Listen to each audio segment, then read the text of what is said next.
not only is having food be a reward super common in our culture, it likely was something that you grew up with too. How many times did you hear from your family, have a little bit more of that food and then you can have a sweet. Go to this appointment and we can get pizza afterwards. There are so many ways that we grow up learning that food is a reward for good behavior, which then leaves a question for you as an adult. Is it okay to be giving yourself food as a reward? Is it okay to have food be a reward? If this is a question that you're asking yourself, I think you're gonna like this video because I'm gonna be talking about my personal opinion, which, newsflash, I don't think that food should be used as a reward. But wait, before you leave, even though I know you might be thinking, well, I use food as a reward, why would I wanna listen to any more of this?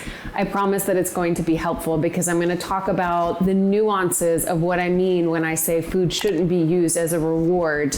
It does not mean that you don't deserve food. So I'm going to be talking about why I don't believe food should be used as a reward, why it's so common that we see it as a reward, how that messes up our relationship with food, and how we can get out of it and how you can get out of it. I want you to walk away from this with at least a few steps, a few ideas of how you can begin to tackle the felt sense that you have that food is a reward. My name is Catherine Metzler. I'm a dietitian and I help people to heal their relationship with food and their bodies so that all of it takes up less headspace and you can live your life with more freedom, abundance, and joy. You definitely want to take a listen to this.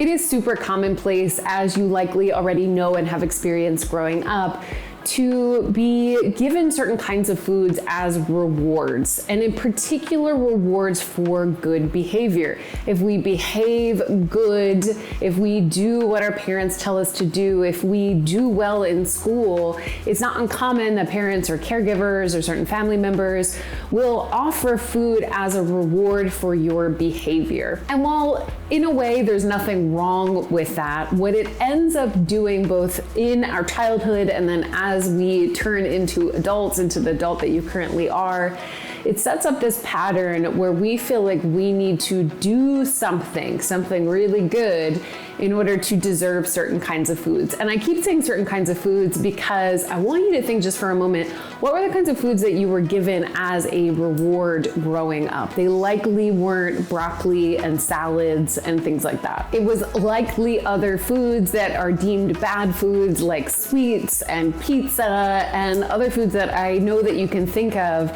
that were kind of considered special foods growing up, and living in the diet culture that we live in are also considered bad foods. So what then does this do to you as an adult? Why do I believe that food should not be used as a reward?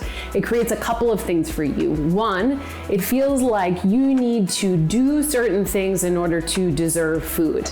And this is where I want to firmly put a period on the end of the sentence that I'm about to offer you, which is I do not believe that you need to do anything to deserve certain foods, any food, no matter what size body that you are in. The second thing that using food as a reward does to you is that in adulthood, you feel like you need to get it all right, whether that's your behavior or your performance or your relationship or whatever it is. And that's when you deserve to have food. It really further perpetuates, reinforces, I believe, in my opinion, cycles of perfectionism, of feeling like you need to do something in order to get certain kinds of foods.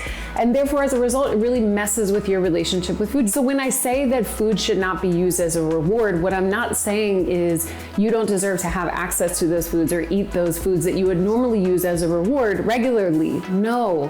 What I'm saying is, in order to heal your relationship with food and for food not to be a reward, you actually need to be including those foods more often. Because what ends up happening, as I've said, is that when we get stuck in these cycles of restriction and then food being a reward, it makes the food seem extra special. And this is the same thing that happens for children. It's like this amazing thing that we're gonna get after we do something hard.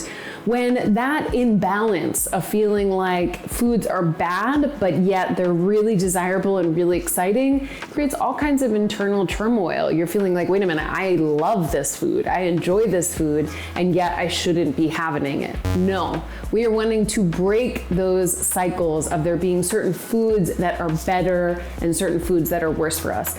Does this mean that there's not a nutritional difference between different kinds of foods? No, I'm not saying that. There are different things that each food has to offer us.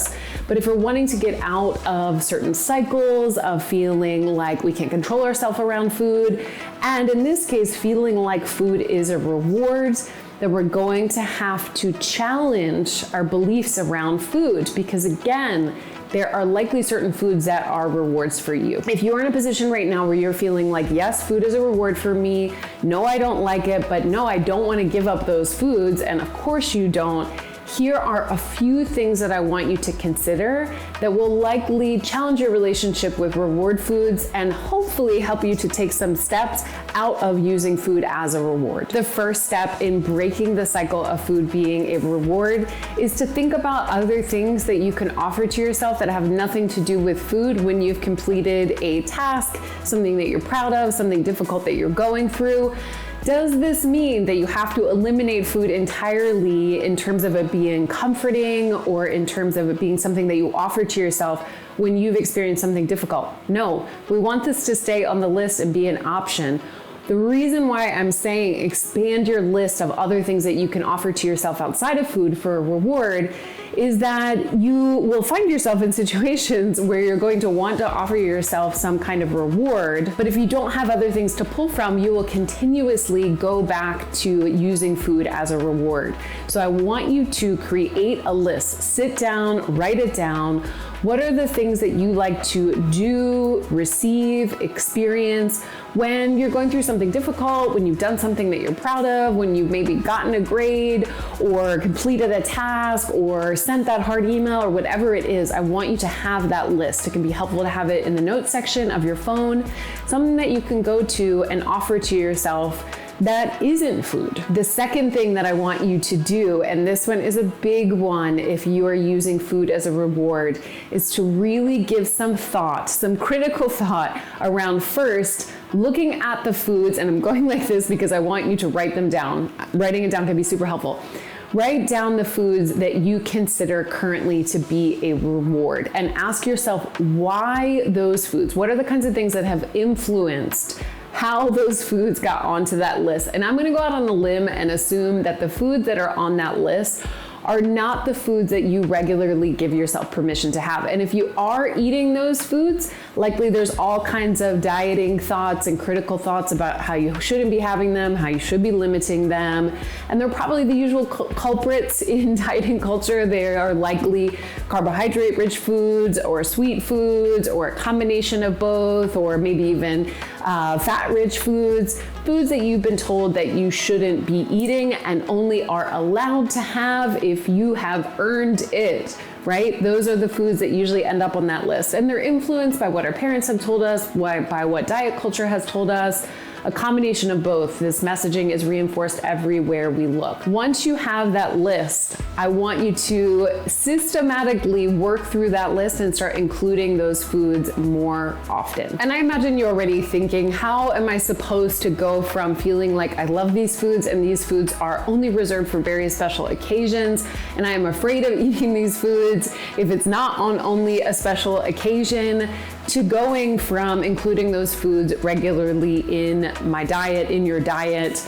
If you're asking that question, you're definitely not alone. This is not an easy process. How could you go from where you're at now overnight to feeling a sense of neutrality around these foods, which is really what we're wanting to work towards. We don't want foods to be rewards because it sets up this pattern of feeling like you need to do something to deserve food, and you don't. No matter what size body you're in, you don't need to do anything to deserve to have foods, any kind of food.